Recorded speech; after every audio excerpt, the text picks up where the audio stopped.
February 1945. Daylight raid from 10:30 to 12:40. The enemy bomber units approached the capital from the southwest and south under clear skies and sunny weather. We saw the white condensation trails in the blue sky at high altitude and could observe closed units flying towards the city center. And then, behind the meter-thick walls of the bunker, we heard nothing for over an hour but the terrible thunder of falling bombs, with the light flickering and at times almost going out when a cable was hit. It was an hour and a half of murder in sunny early spring weather and blue skies that cost the lives of 18,000 to 20,000 people.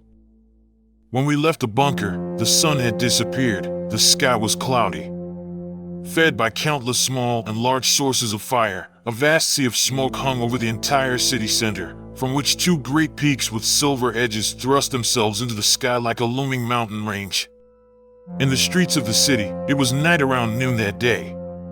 The southwest of Berlin, the city center, Dahlem and other places were terribly hit by the carpets. Around Spittelmarkt and at Moritzplatz, whole streets with people disappeared except for the remains of houses. In Nürnbergerstrasse near Hallesches Tor, the vocational school for girls was hit, where hundreds of girls had sought shelter in the cellar. Later, the parents stood before the torn corpses, mutilated and stripped of their clothes by the air pressure, and no longer recognized their daughters.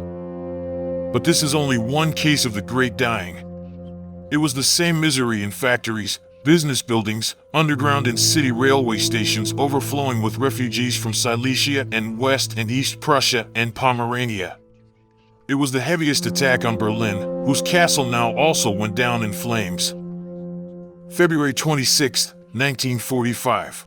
Start of the bombing raid at 12 o'clock noon. Long run from the factory to the flat, where I found my wife waiting in the street.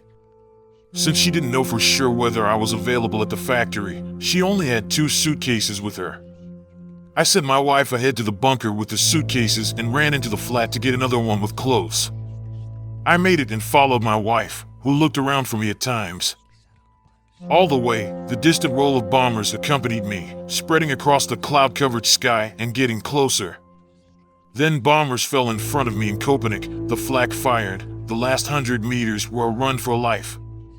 I saw my wife reach the bunker, the roar grew stronger, new bombs fell and I reached the bunker too.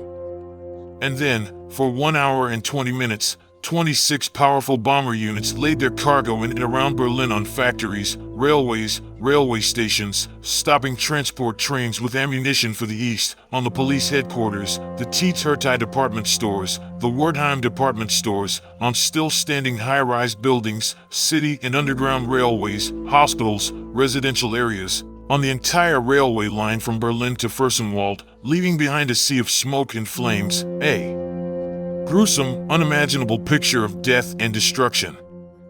After the first blasts, the light in the bunker went out. A burning candle was placed on the brick banister on each floor.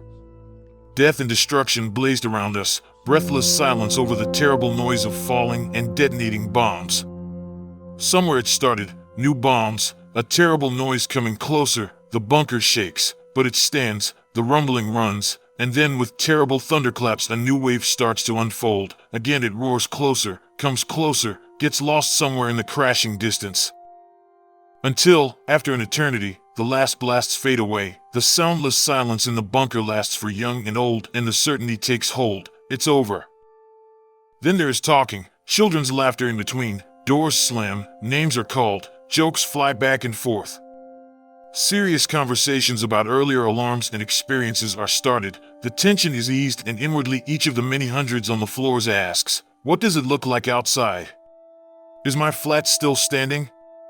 And after waiting endlessly on the stairs, you stand outside, see the familiar houses and streets intact, and when you move on, smoke in the sky, people go home, the sky becomes cloudier, smoke rises everywhere, silver streaks and fire shells lie on the streets, smoke that disappears in the dark sky. All smoke and murky. And in this time, thousands upon thousands have died in unimaginable agony or in an abrupt second. Suffocated, torn apart, buried, burned, trampled and whatever else there is. February 28, 1945. Berlin is still burning in many places. By day and by night we hear the detonations of timed fuses and blasts. There are no more coffins, and those that remain have been confiscated. Ponderous as is my writing, in the style in which I was such a great master, I write, so weary am I myself. From all.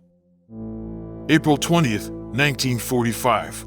USA bomber attack on the north of Berlin and suburbs near the front in the west and southwest of Berlin.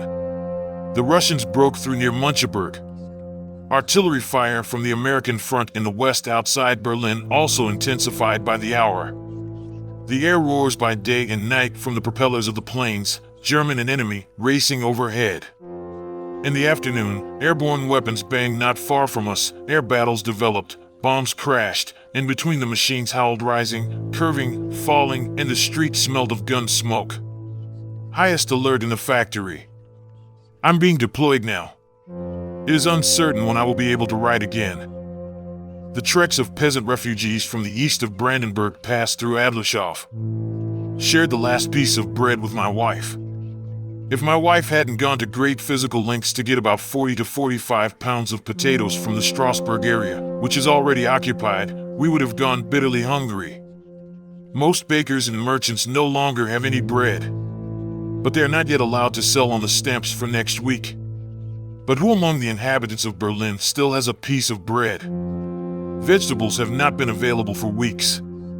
Electricity and light have not been available at all for days.